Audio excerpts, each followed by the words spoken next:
Hi guys, it's me Nadia Las Vegas and welcome back to English Corner. First of all, we apologize that we didn't upload a video a couple weeks ago, but I'm sure that wasn't a big deal because I don't even have a fan yet. Kidding. Okay, back to the topic. And in this video, we're gonna learn about how to pronounce the similar word correctly. Okay, let's get to the list. Jadi guys, dalam video ini kita akan mempelajari bagaimana cara membaca kata dalam bahasa Inggris yang benar, khususnya kata-kata yang mirip sesuai dengan phonetic symbolnya. Phonetic symbol itu sendiri yaitu cara baca sebuah kata yang sering kita jumpai pada kamus Oxford, kayak rumus-rumus gitu. Oke, ke kata yang pertama. Perbedaan kata ini. Change sendiri memiliki arti merubah. Sedangkan chance memiliki arti kesempatan. Nah, kedua kata ini sangat mirip, yaitu hanya berbeda di huruf G dan huruf C. Tetapi dalam phonetic symbol, mereka ini sebenarnya memiliki rumus yang berbeda. Kalau yang kesempatan kita bacanya chance, kalau yang berubah kita baca change. Begitu ya. Kata yang kedua.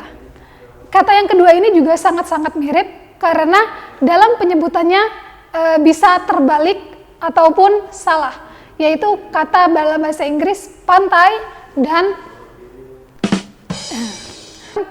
dalam phonetic symbol bahasa Inggrisnya kata pantai ini memiliki huruf I dengan titik 2.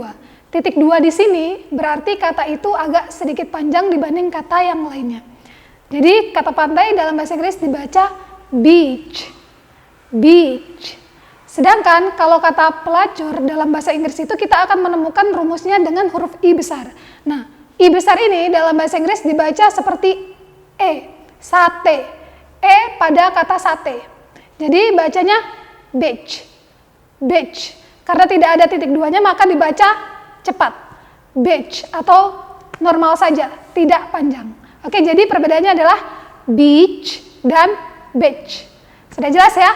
Kata yang ketiga, yakni kata buruk dan tempat tidur. Nah, dua kata ini dalam bahasa Inggris sebenarnya memiliki persamaan, hanya saja bedanya pada huruf vokalnya. Kalau buruk itu pakai huruf vokal A, B, A, D. Kalau tempat tidur itu pakai E, B, E, D. Tetapi dalam pengucapannya kata ini sedikit mirip, tapi sebenarnya berbeda. Kalau kata buruk, kita akan menemui rumus EY dalam phonetic symbol. Jadi membacanya sedikit agak lebay memang. Kayak bad. Bad. Sedangkan kalau untuk bahasa Inggrisnya tempat tidur, itu biasa saja. Bed. Bed. Udah tahu kan perbedaannya? Bad. Bed. Seperti itu. Memang agak mirip sih, susah-susah, gampang sebenarnya kalau bahasa Inggris itu. Oke, yang keempat. Yang keempat ini sama makna, yaitu hidup ataupun kehidupan. Yaitu life pakai F dan life pakai V.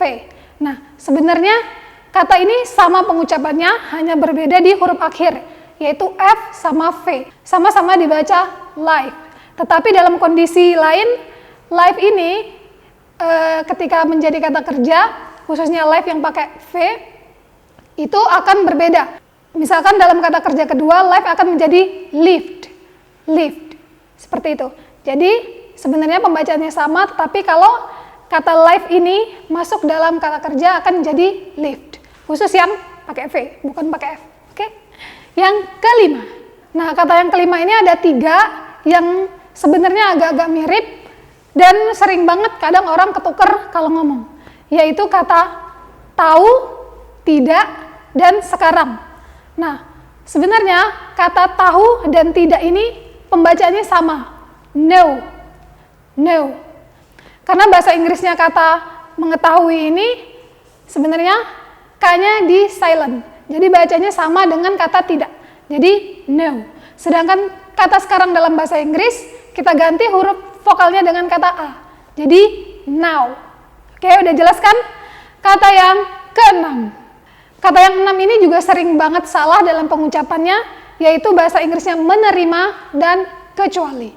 Nah, kata ini memang agak-agak mirip dan susah banget bedainnya, kadang kita juga belibet pas ngomong.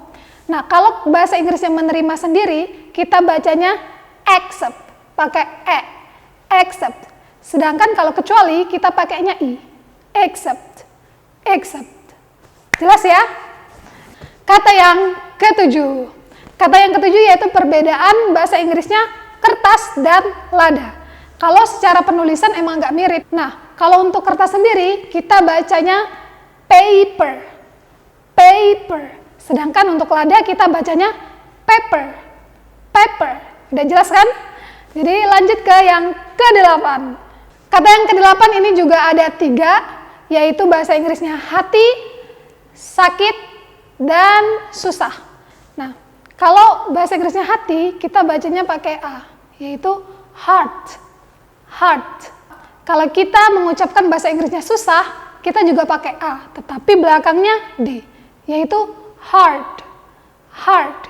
Jadi bedanya hati sama susah tadi di huruf belakang. Kalau hati itu pakai T, kalau susah itu pakai D. Untuk hati kita baca heart, heart. Sedangkan untuk susah kita baca heart, heart. Udah tahu kan? Nah, sedangkan untuk rasa sakit kita pakai E dan akhiran T. Jadi kita bacanya hurt, hurt. Udah jelas ya? Oke, yang ke-9.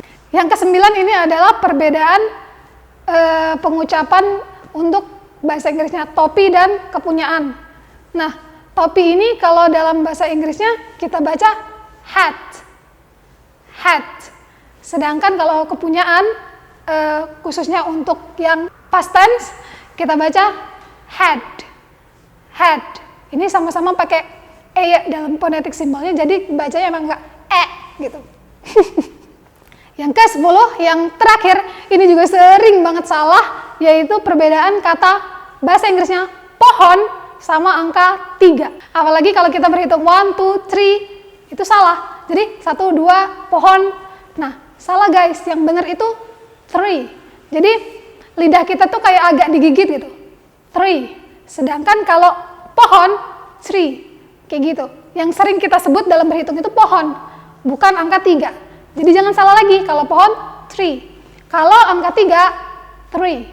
Oke, udah jelas kan semuanya? Semoga video ini bermanfaat. I hope you enjoy.